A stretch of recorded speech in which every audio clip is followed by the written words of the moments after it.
Welcome to our Trail Runners video on how to warm up and cool down your dogs. It's really important, whether you're just training or racing, that you give your dogs a really good warm up before you actually start to exercise them. So the idea of the warm up is to get some nice blood flow going into the main muscle groups. And we can do that by using a simple technique which is stroking the dogs, which is actually called effleurage. I'm going to show you how to warm up your dogs using Raki here. And as I said, it's really important that we actually target the main muscle groups to make sure that we get that blood flow going through. And also the neck. So what we can start by doing is put your two hands together, make sure your fingers are close together there, and we're just going to work from the neck, and we're just going to work all the way down across the shoulders. And just keep a nice, fairly quick rhythm going as we do this. And we need to work in between the front legs as well, which is where we've got the pectoral muscles.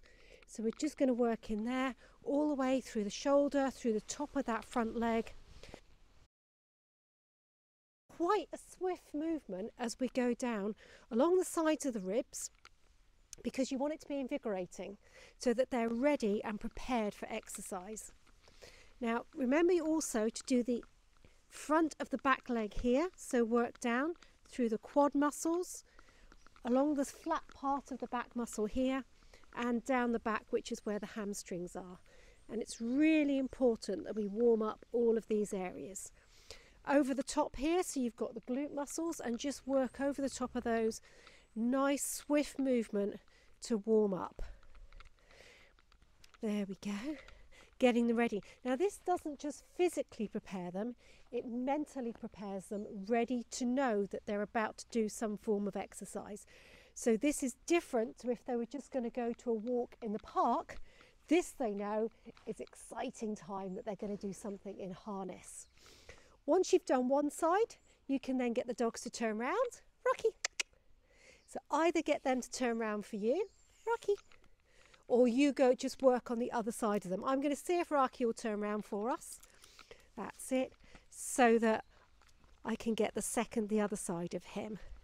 And again, just work all the way behind the ears. Down there.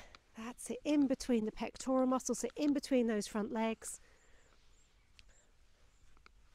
That's it. All the way over the shoulder and back along the side.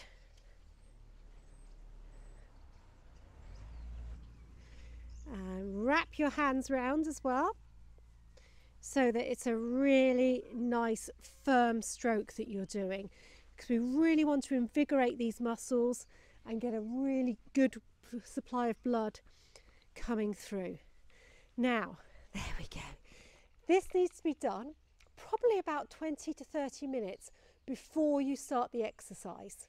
So if you are traveling, for example, to meet some friends for a run or a training session, or you're going out for a group run, the best thing to do, if you've got a little drive ahead of you, is to warm them up at home and then pop them in the car and drive to where you're going to be meeting, if it's only about 20-30 minutes away, and then they'll be ready to go once you arrive.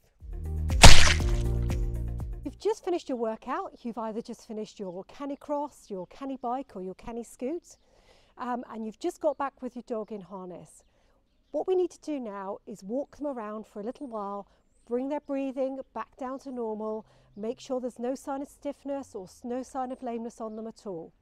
Their breathing must return to normal before you put them back in your van or your car. Perhaps give them a small drink of water before you put them in there. Then we're going to finish with a hands-on cool down. Once you get home, or even if you're going to be out, then if you can leave it for a couple of hours, you're then going to do a hands-on cool down.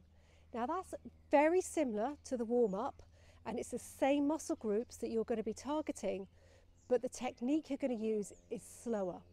We don't want it to be as invigorating or as exciting as we did for the warm-up. So I'm just going to ask Raki to come here. Good boy, Rox. Good boy. And we're going to do exactly the same areas. So we're going to do round the neck. Good boy.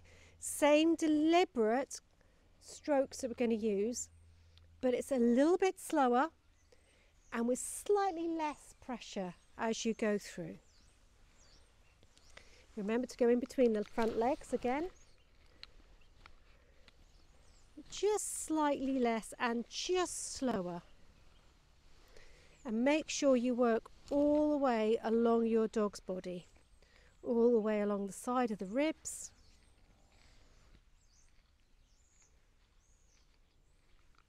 Yes. So working all the way down over the top of the bum muscles here, down the front of the back leg, all the way down. Wrap your hands around, all the way down the hamstrings. There we go.